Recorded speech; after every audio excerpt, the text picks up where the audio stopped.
आनंद आनंद परमानंद सतगुरु महाराज जी साहिब सत्संग आश्रम डेरा सतगुरु पिताजी साहिब धाम निगाना जिला भिवानी हरियाणा के सौजन्य से संतों के साथ महाराज सावन सिंह जी ने कहा है, गुरु से गुरु को ही मांग कीजिए, क्योंकि जब वे आपको ये बख्शिश कर देते हैं तो फिर उनके साथ ही सारी चीजें मिल जाती हैं। दुनिया के राज का बोध अब्राहिम मदन ने कुछ वर्ष अपने सदगुरु कबीर साहब के चरणों में रहकर सेवा की और फिर उनका आशीर्वाद प्राप्त करके उनसे विदा लेकर बुखारा आ गए, परंतु अब वह बादशाह नहीं बल्कि फकीर के तौर पर लौटे थे। एक दिन बादशाह दजला नदी के किनारे बैठा गुदड़ी सी रहा था। उसका वजीर शिकार खेलता खेलता उधर आ निकला। 12 साल में शक्ल बदल जाती, कहाँ बादशाही पोशाक, कहाँ फकीरी लिबास। तो अभी वजीर ने उसे पहचान लिया और पूछा, बादशाह इब्राहिम अदम हो? जवाब मिला, हाँ। वजीर बोला कि देखो, मैं आपका वजीर हूँ। आपके जाने के बाद मैंने आपके बच्चों को तालीम दी, शस्त्र विद्या सिखाई, पर कितना अच्छा हो कि आप अब फिर मेरे बादशाह हो और मैं आपका वजीर। ये सुनकर इब्राहिम अदम ने जिस सुई से वह गुदड़ी सी रहा था वह सुई नदी में फेंक दी और कहा कि पहले मेरी सुई ला दो, फिर मैं तुम्हें जवाब दूंगा। वजीर कहने लगा कि मुझे आधे घंटे की मोहलत दे, मैं आपको ऐसी लाख सुइयां ला दूंगा। बादशाह ने कहा कि नहीं, मुझे तो वही सुई चाहिए। वजीर ने कहा, ये तो नामुमकिन है, इतना गहरा पानी बह रहा है, वह सुई नहीं मिल सकती। बादशाह बोला, तुम कुछ नहीं कर सकते, और वहीं बैठे हुए तवज्जो दी। एक मछली सुई मुंह में लेकर ऊपर आई। इब्राहिम अदम ने कहा, मुझे तुम्हारी उस बादशाही को लेकर क्या करना है?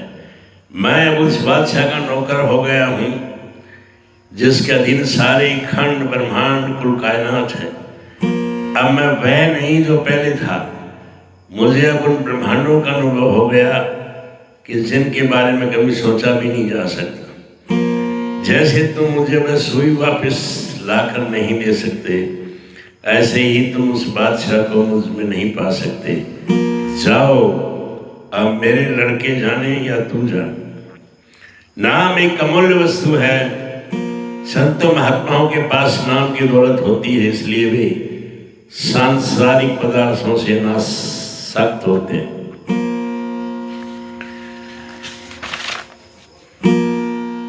संत का श्री स्वरूप गुरु तेग बहादुर ने कहा है, जो प्राणी निसी दुन भजै, रूप राम ते जानू, हरिजन हरि तरु, नहीं नानक साची पहचान।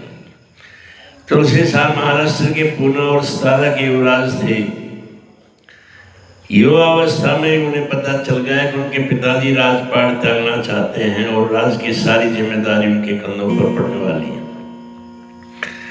तुलसी साहब के मन में प्रभु का गहरा प्रेम था। आप अपना सारा जीवन परमात्मा रूपी प्रियतम के चरण कमलों में बिताना चाहते थे। इसलिए अब रात्रि के अंधकार में चुपके से महलों से बाहर निकल गए। तुलसी साहब के घर में चोरी चोरी चले जाने के बाद आपके जीवन के बारे में कुछ अधिक पता नहीं चलता। कई वर्ष बाद आपने उत्तर प्रदेश के हाथरस शहर में अपना ठिकाना बनाया। यहाँ अपने संत मत का प्रचार करना शुरू कर दिया। एक दिन एक महिला ने तुलसी साहब से कहा कि आपने घट रामायण में लिखा है, रहूं रे विदेही देह दर्शाऊं। मुझसे इस बात की समझ नहीं आई। महिला ने कहा, आप तो साक्षात स्वरूप में मेरे सामने खड़े हैं, फिर आप विदेह कैसे हो गए? तुलसी साहब ने उत्तर दिया कि अगर तुम्हें ऐसा महसूस होता है तो तुम मुझे पकड़ ले। उस महिला ने बार बार तुलसी साहब को अपनी बाहों में लेने की कोशिश की, पर वह उनको पकड़ न सकी। तुलसी साहब ने कहा, अरे माया की दासी, तू क्या जाने संतों की गति। शाहजहां की नम्रता। मौलाना रूम ने कहा है, जब खुद ही मिट जाएगी तो तुम्हारा अपना प्रियतम से मिलाप हो जाएगा। इसलिए अक्लमंद इंसान खुद ही को मिटाने की कोशिश कर और अजीज बन। दोपहर का वक्त था। बादशाह शाहजहां को प्यास लगी। इधर उधर देखा, कोई नौकर पास नहीं था। आमतौर पर पानी की सुराही भरी हुई पास ही रखी होती थी, पर उस दिन सुराही में एक घूंट भी पानी न था। कुएं पे पहुंचा और पानी निकालने लगा। जो ही बाल्टी पकड़ने के लिए आगे को झुका तो भौणी कुएं पर लगी एक चक्री, जिस पर पानी निकालने वाली बाल्टी में से रस्सी बंधी रस्सी चलती है, माथे में लगी। बोला, शुक्र है, शुक्र है, शुक्र है, मेरे जैसे बेवकूफ को जिसको पानी भी नहीं निकालना आता मालिक ने बादशाह बना दिया। ये इसकी रहमत नहीं तो और क्या है। मतलब यह है कि दुख में भी मालिक का शुक्र मनाना चाहिए।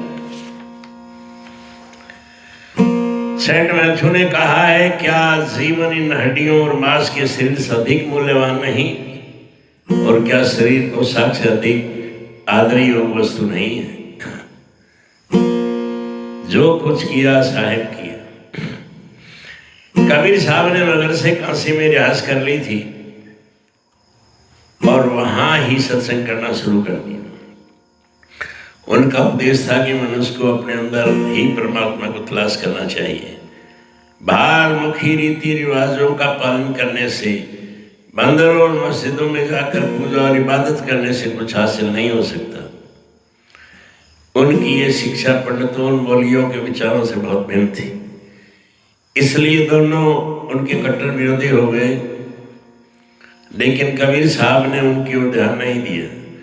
जो जिज्ञासु परमार्थ की खोज में उनके पास आते, आप उन्हें अपना उपदेश समझाते। धीरे धीरे उनके शिष्यों की गिनती बढ़ती गई और कबीर साहब का नाम दूर दूर तक फैल गया। जब पंडितों और मौलवियों ने देखा कि उनका विरोध का कबीर पर कुछ असर नहीं हुआ, तो कबीर को नीचा दिखाने के लिए एक योजना बनाई।